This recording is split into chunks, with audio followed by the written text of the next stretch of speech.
सभी का स्वागत है। मैं हूं सुमित और एक्सपायरी से एक दिन पहले भारतीय बाजारों में आज मूव तो बढ़िया था। आज इंडेक्स के फ्रंट पर करीब 17,200 के करीब आते हुए दिखाई पड़ा। इंडेक्स 17,150 के आसपास अच्छा मूव था। 17,100 के पुट राइटर्स काफ़ी एक्टिव हुए और उसके आधार पर एक बढ़िया मूव यहाँ बनता हुआ दिखाई पड़ा।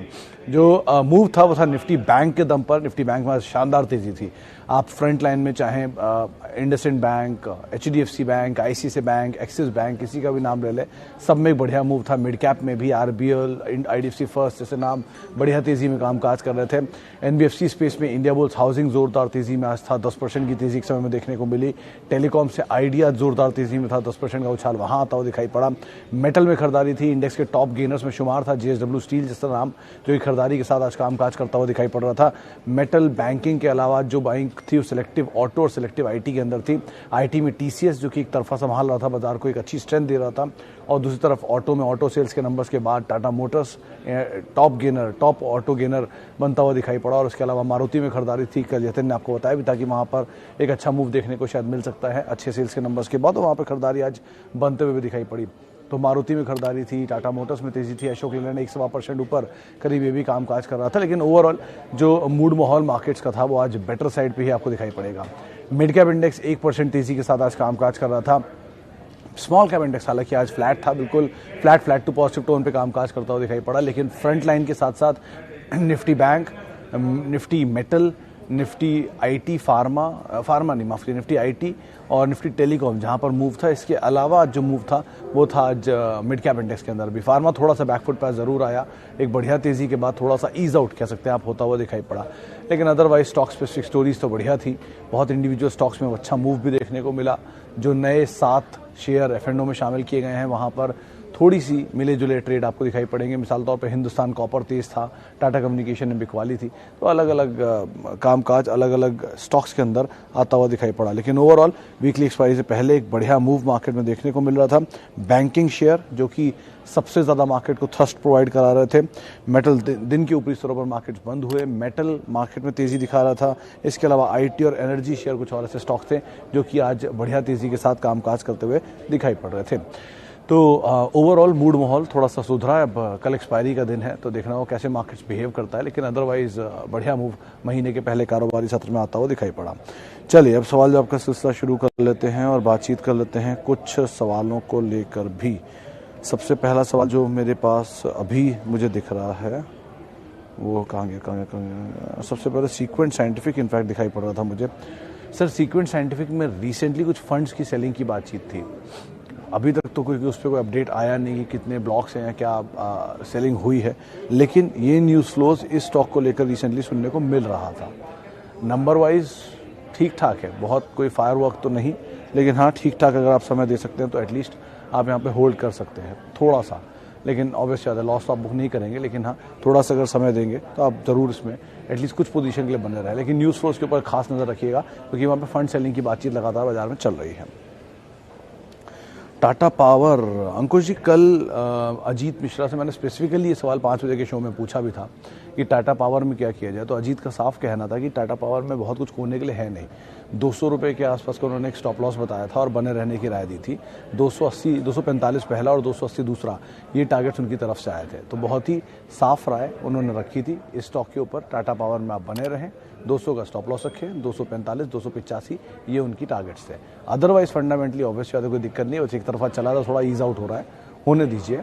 उसके बाद आप पोजीशन बने रही है तो फंडामेंटल दिक्कत नहीं है और टेक्निकल आपको टारगेट्स बता दिए गए हैं। ओके, टाटा स्टील और SBI लॉन्ग टर्म पोर्टफोलियो।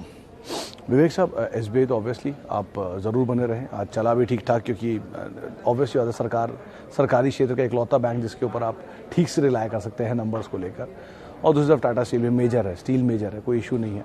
1000 रुपये के आसपास पहुंच भी गया, वापस आया लेवल से टूट कर। कैपेसिटी वाइज तो ऑब्वियसली बात है one of the largest steel player है। एक ही कंसर्न दोनों में क्योंकि दोनों पाइनियर हैं।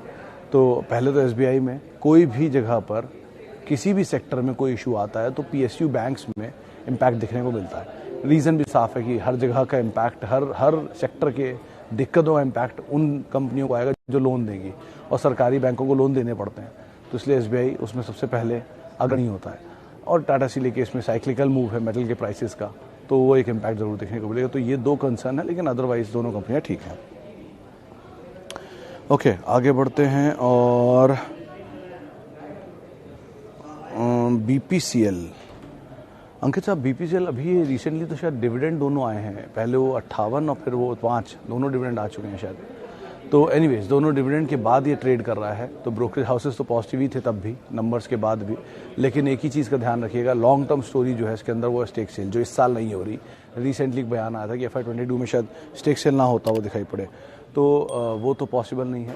वो एक बड़ा ट्रिगर है इसके लिए। अगर वो किसी भी एक इन्वेस्टर या कोई नए मालिकाना हक में किसी कंपनी के पास जाता है तो वहाँ फेरबदल होगा सिचुएशन में। लेकिन तब तक के लिए ऐसे रेंज बाउंड ट्रेड ही मिलेंगे आपको। डिविडेंड को खाते रहिए और बने रहिए। अगर आप में पेशेंस है तो न्यूज़ फ्लो को देखते रहिए, उसके हिसाब से आप कॉल लीजिएगा। ओके, SBI कार्ड सर आज तो चला हुआ था। अग्रवाल साहब, SBI कार्ड पे आज किसी से मैंने राय भी ली थी दोपहर में, एक जानकार थे उनसे, तो उन्होंने तो कहा था इसके अंदर बने रहने की राय की। ऑलरेडी बहुत बड़ा कंसोलिडेशन देखने के बाद थोड़ा मूव दिया इसने। 18% का मार्केट शेयर है, लिस्टेड क्रेडिट कार्ड कंपनी है, लिस्टेड ये ट्रांजैक्शन वाली कंपनियों में इकलौती कंपनी, इसका सबसे बड़ा मार्केट शेयर है। 38% मार्केट शेयर है HDFC बैंक का, और सेकंड नंबर पर आता है SBI card. SBI card listed space में इकलौती क्रेडिट कार्ड कंपनी है, तो 18% मार्केट शेयर का हो गया। और HDFC के वो जो क्रेडिट कार्ड डिवीजन है वो उसी के अंदर मर्ज्ड है। तो सिचुएशन वाइज तो ये बेटर है, आप बने रह सकते हैं। जैसे जैसे एक्सपेंशन हो रहा है, लोग प्लास्टिक मनी का यूज़ कर रहे हैं, तो डिमांड आनी चाहिए। तो ब्रांड भी ठीक है, वैल्यू भी ठीक है, बने रहिए, ज़्यादा बेटर रहेगा अगर आप समय दे सकते हैं। एक ही केविएट, लोअर लेवल से चला है 600 रुपये से, तो थोड़ा ईज आउट होते ज़्यादा बेटर रहेगा। मजबूत जोड़ tweet of ITC। Thank you Malik साहब। वो एक्चुअल में कोई रिमार्क नहीं है किसी ITC से स्टॉक को लेकर। ITC के ना चलने की 2-3 वजहों में एक जो मेरी समझ में है वो ये तो इसका इक्विटी साइज़ 1280 करोड़ शेयर बाजार में है। इतनी बड़ी इक्विटी के साथ चलना बहुत मुश्किल होता है किसी भी कंपनी के लिए। दूसरे नंबर पर मतलब सबसे पूरा तो ऑब्वियसली बात है वोडाफोन आता है 2800 करोड़ की इक्विटी के साथ, आज चल गया बात अलग है, लेकिन अदरवाइज इतनी बड़ी इक्विटी चलना मुश्किल होता है। दूसरे नंबर पर ONGC, फिर आता है IOB, फिर आता है ITC, यस बैंक। तो ये सभी के नाम सुन के आपको समझ में आ गया होगा एक बड़ी इक्विटी का क्या इम्पैक्ट होता है। छोटी इक्विटी में आते हैं MRF, टेस्टी बाइट्स, तो उस हिसाब से उनमें फाइज़र। तो एनीवेज तो एक वजह ये है, कंपनी अच्छी है, कैश रिच बढ़िया है, SIP के लिए वो शेयर अच्छा है। लेकिन हैविंग सेड दैट, इतना लंबा कंसोलिडेशन होल्ड करने का अगर पेशेंस है तभी आप इसके अंदर जाएं, वरना ना जाएं, क्योंकि ITC आपका पेशेंस बहुत टेस्ट करेगा। अगर आपको पेशेंस देखना ही है तो आप HUL का पेशेंस देखिए। सन 2004 से लेकर 2009 था या 8 था, इसमें करीब 7-8 साल तक HUL एक ही दाम पे रहा था, 100 रुपये की रेंज में घूमा था। उस पेशेंस को तोड़ने के बाद जब वो चला तो आज आपके सामने HUL है जो 5 गुना हो चुका है वहाँ से। तो आपको कभी कभी बहुत लंबा कंसोलिडेशन फेस करना पड़ सकता है। उसको अगर आप फेस करने की कैपेसिटी रखते हैं तो आप ज़रूर ITC में बने रह सकते हैं। Okay, Whirlpool on current price. Nitin साहब, मतलब अच्छी कंपनी के लिए बुरा दौर अगर वर्लपूल में दिख रहा है तो मुझे कुछ बुराई दिख नहीं रही। आप ऐसे समझिए कि कल ही मैं देख रहा था Colgate, Procter, Gillette, Procter, Colgate, Gillette, Merck, और Merck as an MERC Merck, जो पहले प्रॉक्टर एंड गैम्बल, जो पहले मर्क था प्रॉक्टर एंड गैम्बल बन गया है। तो दोनों Procter and Gamble health and hygiene, Procter and Gamble दूसरा वाला फार्मा वाला, वो जिलेट और कोलगेट, वर्लपूल, ये सब मल्टीनेशनल जाइंट्स हैं और सब ईयर लो के आसपास है। तो ऐसा तो होगा नहीं कि कंपनियां बंद हो जाएंगी। और अगर आप रिस्क लेना चाहते हैं तो साल के लो पे तो आप रिस्क ले ही सकते हैं, यहाँ से जाने की गुंजाइश नीचे बहुत कम है। आप अपने बुरे से बुरे समय में ही सबसे ज़्यादा रिस्क ले सकते हैं, अच्छे से अच्छे समय में कोई रिस्क नहीं लेता। तो बुरे दौर में रिस्क लेने में कोई दिक्कत नहीं है। अब आप कितना नीचे देखेंगे इससे, थोड़ा और ज़्यादा, लेकिन उतना तो नहीं, इतना ऑलरेडी देख चुका है। तो ये दौर को या यहाँ पर आप SIP शुरू करें तो शायद इतना रिस्क ना हो आपके लिए, तो आप आराम से वर्लपूल में पोजीशन ले सकते हैं। बहुत कुछ खोने के लिए एटलीस्ट नहीं है। हिताची जैसी कंपनियां भी इनफैक्ट, वो बात लगे हिताची 150 से वहाँ तक गया, लेकिन 150 भी वो सन 2007-8 में था। तो उतनी बड़ी तेज़ी दिखाने के बाद अब नीचे ईज आउट हो रहा, तो होने दीजिए। अच्छी कंपनी है, कारोबार बढ़िया है, वर्लपूल मेगा जाइंट है, US जाइंट है। तो आप अगर नीचे मिले तो आप बढ़िया ऐड कर रहे हैं, SIP कर रहे हैं, वो ज़्यादा बेटर है। Okay, I have TCI express, should I switch to Pidilite और HUL? सर Pidilite ऑब्वियस ही बात है, सबसे बढ़िया, HUL भी बढ़िया, दोनों ही बढ़िया है। TCI से तो फार बेटर है दोनों एटलीस्ट। TCI जिस स्पेस में है, लॉजिस्टिक स्पेस में, उसमें अगर आप जाना चाहते हो तो ब्लू डार्ट एक कंपनी है, इस पर आप तवज्जो दे सकते हैं। ऑब्वियसली अदर मल्टीनेशनल जाइंट और बढ़िया डिविडेंड पे ऑप्शन उसके, तो ये 2-3 चीज़ों को ध्यान रखिए। अच्छा, इनफैक्ट ये ब्लू डार्ट से एक और चीज़ याद है, कुछ समय पहले ही ब्लू डार्ट भी ईयर लो बना रहा था, करीब 2600-2700 की रेंज में, वहाँ से चला 7000 पहुँच गया। तो ये ईयर लोज के आसपास अगर मल्टीनेशनल्स मिल रहे हैं तो आप आराम से उनमें स्विच करिए। और HUL और पीडीलाइट दोनों ही बहुत बढ़िया कंपनी है, ना केवल TCI के, बल्कि आप नई फॉर्म में SIP भी इन स्टॉक्स के साथ कर सकते हैं, बस समय आपको देना होगा। ओके, विवेक साहब, मैंने लो इक्विटी वाले स्टॉक के ऊपर ट्वीट किया हुआ है, कई बार ही किया। आप पुराने ट्वीट्स को देखिएगा और मिल जाएगा। हाईएस्ट इक्विटी वाले भी हैं और लोएस्ट इक्विटी वाले भी हैं, तो आप उनको तलाश सकते हैं वहाँ पर, वरना आप मेरे नाम से सर्च कर लीजिएगा, मिल जाएंगे आपको वहाँ। अच्छा, मास्टेक और कैम्प्स, सर कैम्प्स ज़रूर आप होल्ड कर सकते हैं। अब आपका मिड टर्म मुझे पता नहीं क्या है, लेकिन आप ज़रूर कैम्प्स में होल्ड कर सकते हैं। और मास्टेक भी ठीक कंपनियाँ दोनों ख़राब नहीं हैं, बस समय आपको देने पड़ेंगे। दोनों कैम्प्स का तो बिज़नेस ही यूनिक है, तो ऑब्वियस बात है, कोई मोनोपोली उनकी कोई कारोबार उनके सामने है नहीं। और रही बात दूसरी, मास्टेक में तो IT मेजर्स चल रहे हैं, ये बैक एंड पे है, बैकफुट पे रहा, थोड़ा सा समय दीजिए। ये एक तरफा जब ये चल रहा था तो बाकी लोग पीछे थे, तो ठीक है, अभी थोड़ा होने दीजिए, रेस्ट करने दीजिए, थोड़ा रेस्ट के बाद दोबारा चलेगा। तो कंपनियां दोनों ठीक हैं। अब आपका मिड टर्म क्या है वो मुझे नहीं पता, आप समय देंगे तो ऑब्वियसली बात है, यहाँ पैसा अच्छा बन के दिखा सकता है आपको, लेकिन दोनों ही चले हुए हैं, इसका भी आप ध्यान रखिएगा। ओके, टाटा कम्युनिकेशन में शॉर्ट बिल्डअप होंगे F&O में आने से। हाँ मनीष साहब, ये बिल्कुल सही कहा आपने, अब तक F&O में नहीं था तो यहाँ शॉर्ट नहीं हो सकता था, कैश की डिलीवरी छूटने के चांसेस कम थे, क्योंकि कोई भी बड़े सारे निवेशक जो हैं वो ऑलरेडी बहुत समय से इसके अंदर हैं, तो F&O कैश नहीं छूट सकते थे, कैश के शेयर मतलब नहीं छूट सकते थे। लेकिन अब क्योंकि F&O में आ जाएगा तो कैश फ्यूचर भी शॉर्ट हो सकता है, तो ये कंसर्न रहेगा। ये मुझे JK सीमेंट में भी कंसर्न लगा था, लेकिन JK सीमेंट फ्यूचर में आने के बाद 3400 से 3800 हुआ, फिर 3800 से 3100 हुआ, तो अभी भी वो बहुत टूटा नहीं है। मुझे तो उम्मीद थी 2400 भी आ जाए, 2000 भी आ जाए, लेकिन शायद नहीं आया। तो कितना टूटता है वो देखने वाला होगा, लेकिन अगेन 1170 जब नाइस प्राइस या right price to buy it, क्योंकि वहीं पर ही टाटा ग्रुप की डील हुई थी। वो टूटता तो बात अलग है कहाँ तक जाएगा, लेकिन फिलहाल के लिए मुझे वो ऐसा बुरा दौर दिख नहीं रहा। अब F&O में आ रहा है, देखते हैं कितनी सिचुएशन कैसी बैठती है। आज हालांकि रिएक्शन तो नेगेटिव देखने को मिला। ओके, आगे बढ़ते हैं। और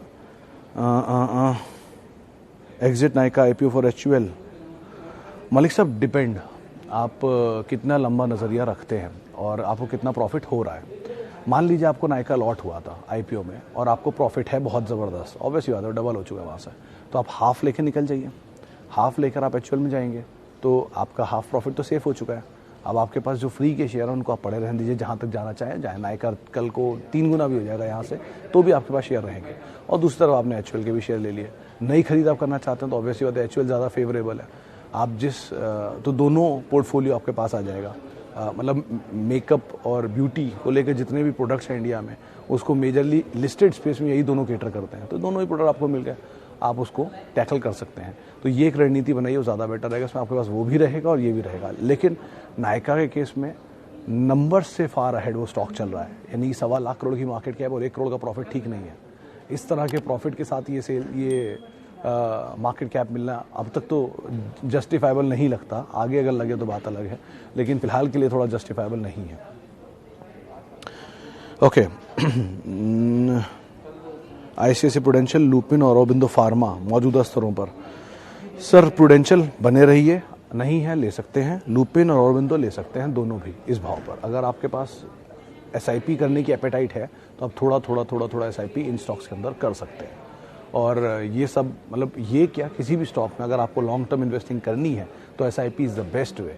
गिरता रहेगा, ऐड करते रहेगा। कुछ समय पहले TCS को लेकर सवाल आते थे, इतना टूट गया नंबर के बाद, तो मैं हमेशा बोलता TCS लीजिए। वापस TCS अपने हाइस की तरफ जाना शुरू हो गया, 3700-3600 की रेंज में आ चुका है। कुछ दिन बाद ये 3800-4000 ही पार कर जाएगा, 4200 आ जाएगा, वहीं अपना जहाँ से शुरू हुआ था उधर ही पहुँच जाएगा। एशियन पेंट भी हो ही चुका है ऐसा। तो ये बुरे दौर में झटके देते हैं नीचे के, उन झटकों से मत घबराएं, उनका इस्तेमाल करें। अच्छी कंपनी है, नीचे मिल रही है, लेते चले। अच्छा, debt free share in mid cap. सुबन साहब, एक बड़ी लंबी लिस्ट मैंने अभी 2 दिन पहले ट्वीट की थी, जिसमें मिड कैप के बहुत सारे नाम थे। आप उनको एक बार तलाश लीजिए, वो ज़्यादा क्लियर पिक्चर आपको रख पाएंगे। मैं 10 नाम बोलूँगा, बहुतों का समय ख़राब हो जाएगा, जो सवालों के जवाब मैं दे पाऊँगा हफ्ते में। तो बेटर आप उस ट्वीट को रेफर कर लीजिए, उसमें बहुत सारी डेट फ्री कंपनीज है। Basically all multinational are debt free. तो जितनी भी मल्टीनेशनल जाइंट्स हैं, फाइजर, वर्लपूल, हिताची को थोड़ा नेग्लिजिबल डेट है, उसके अलावा HUL, ITC, ये सब डेट फ्री कंपनी है। HUL, ITC भले ही मल्टीनेशनल नहीं है, लेकिन फिर भी वो डेट फ्री कंपनी है। Okay, Polycab versus Havells, better buy for long term. Sir Havells ज़्यादा बेटर है, लेकिन क्योंकि ज़्यादा बड़ा डोमिनेंट मार्केट शेयर इनका है पॉलीकैब के कंपैरिजन में, बट दोनों ही बेटर है। 19-21 का ही अंतर है दोनों में। प्राइसिंग के हिसाब से दोनों ही महंगे हैं, पॉलीकैब भी और हेवेल्स भी, लेकिन किसी झटके में नीचे मिले तो ज़्यादा वैल्यू दिखाई पड़ेगी। पुरानी हिस्ट्री हेवेल्स की है, स्ट्रॉन्ग मैनेजमेंट है, और पॉलीकैब की नई हिस्ट्री है, वो अभी आए हैं कुछ समय पहले लिस्टेड स्पेस में एटलीस्ट, और ज़्यादा बड़ा प्रोफाइल प्रोडक्ट वाइज हेवेल्स का है, क्योंकि उनके पास AC एंड कंज्यूमर ड्यूरेबल जो कि रिटेल स्पेस में भी है, पॉलीकैब के पास नहीं है। उनके पास वायर्स एंड केबल्स है। तो आप अपने एवेन्यूज़ को तलाशिए, दोनों में से किसको लेना है। कि पॉलीकैब का ज़्यादा बेटर कंपैरिजन आप KEI से कर पाएंगे हेवेल्स के कंपैरिजन में। हेवेल्स को आप कंपेयर करेंगे V-गार्ड से, तो आप इन दोनों के हिसाब से कंपेयर करिए, फिर आप कॉल लीजिएगा। IRCTC अलॉटेड शेयर है शिवम साहब, तो बेटर यही है कि आपको बहुत बढ़िया शेयर मिल गए होंगे, अब तो बहुत सारे भी हो गए होंगे। आप एटलीस्ट कुछ शेयर को अपने निकाल के प्रॉफिट ले लीजिए या कॉस्ट निकाल लीजिए। फ्री के शेयर आप छोड़ दीजिए, कोई दिक्कत नहीं है, चाहे कितने भी समय के लिए छोड़ दीजिए, लेकिन एटलीस्ट कॉस्ट कुछ तो निकाल लीजिए। हमेशा पैसा पड़ा रहने देना ठीक नहीं है, कुछ पैसा निकाल लीजिए। फ्री के शेयरों को आप छोड़ दीजिए, चाहे जितने समय के लिए छोड़िए। अच्छा जी, आगे बढ़ते हैं। और प्रणव साहब, आपने आज खरीदा सेल और टेक महिंद्रा लॉन्ग टर्म के लिए, राइट? तो आप मेरा व्यू क्यों ले रहे हैं? आपने लॉन्ग टर्म के लिए सोचे खरीदा, तो वेट करिए लॉन्ग टर्म। अपना कुछ तो सोचे खरीदा ही होगा ना, तो उसी के साथ फर्मली बने रहिए। आपका डिसीजन मैं कैसे चेंज करूँ, बाय साइड पे या सेल साइड पे? आपने खरीदा, बढ़िया ही खरीदा है, दोनों ही कंपनियां अच्छी हैं, क्या बुराई है। सेल लार्जेस्ट मेटल कंपनी है और Tech Mahindra 5th largest IT company है, तो आपको क्या प्रॉब्लम है दोनों में ही रहने में? और मेरे डिसीजन से आप क्यों अपना डिसीजन फेरबदल करेंगे? आपने कुछ सोच के लिया है, बढ़िया लिया है, बने रहिए, कोई दिक्कत नहीं उसके अंदर। लॉन्ग टर्म वो सोचा तो कोई दिक्कत वैसे भी नहीं है। अच्छा, lastly, which sector is best in in market fall? Sir ये थोड़ा ट्रिकी सवाल है, लेकिन मेरे हिसाब से 3 सेक्टर जो मैं हमेशा ट्रैक करता हूँ, 4 रादर। पहला फूड, जैसे कि FMCG में HUL, नेस्ले, इवन ITC भी तुम सम एक्सटेंट जिनको सूट करे उनके लिए, डाबर इनको। दूसरा liquor, United Spirits, Radico Khaitan, United Breweries. पहले यूनाइटेड स्पिरिट, फिर ब्रिवरीज, फिर खैतान, ये 3 नाम। थर्ड फार्मा, ऑब्वियस बात है, उसके बाद ज़रूरत पड़नी है। तो फार्मा में अपोलो हॉस्पिटल, सबसे पहले तो hospital, Apollo, Fortis, then comes Divi's, Reddy's, Pfizer, Sanofi and all, जो मेगा दवाइयाँ बना सकते हैं, किसी भी तरह की बीमारी दवाई बना देते हैं। एंड लास्टली इंश्योरेंस, क्योंकि सबके लिए हमें अफोर्ड तो करना ही पड़ेगा, तो इंश्योरेंस ही आएगा ना। तो HDFC लाइफ, SBI लाइफ और ICICI, ये 4 सेक्टर जो मुझे लगता है कि हमेशा ही बढ़िया रहने वाले हैं, सेफेस्ट है, इनमें कहीं कुछ होना ही नहीं है, तो इनके साथ स्टिक करो। और IT सपोर्ट करेगा इनको हमेशा, तो TCS, इन्फोसिस, इनको आप, या TCS, HCL, टेक महिंद्रा, इनको आप कभी भूलेंगे नहीं। बाकी रिस्की रहते हैं, थोड़ा साइक्लिकल रहते हैं, थोड़ा इम्पैक्ट आता है, लेकिन इनमें कोई खास इम्पैक्ट लगता नहीं, ऊपर नीचे होता है, इट्स अ डिफरेंट थिंग। चलिए, इसी नोट के साथ फिलहाल अब मार्केट पंचनामा में इतना ही। आपसे कल मुलाकात होगी एक्सपायरी के दिन, तब तक के लिए आप मेरे साथ जुड़ सकते हैं @sumitresearch मेरा ट्विटर हैंडल है।